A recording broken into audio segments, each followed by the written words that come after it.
nichukue nafasi hii kukaribisha Dar es Salaam na kwanza kukupa taarifa kwamba mkoa wa Dar es Salaam upo shwari sana. Wapo baadhi ya watu jana wameniuliza sana kwamba mbona askari wengi sana barabarani. Tukawaambia hiyo ndiyo fahari ya muungano na ndiyo fahari ya kutimiza miaka 61 ya muungano wetu.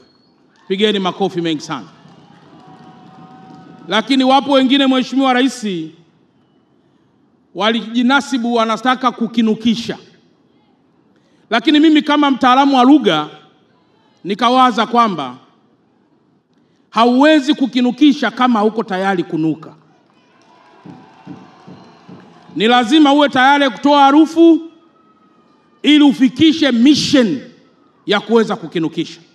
Lakini Mheshimiwa Rais, mpaka leo sijaona aliyekuwa tayari yeye kukinukisha. Kwa naamini kwamba mkoa wa Dar es Salaam bado uko kwenye mikono salama mpaka sasa. Hebu pigeni makofi mengi sana.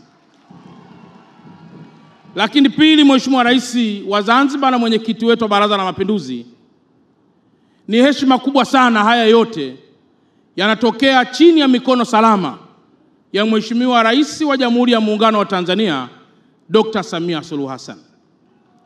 Na mimi kama mkuu wa mkoa na wenzangu wakuu wa wilaya walioko hapa pamoja na viongozi wote wa serikali tumedhamiria kuendelea kuilinda amani ya mkoa huu, na kwamba hakuna hata mmoja atakayejaribu au kufanya lolote kuiharibu amani iliyopo.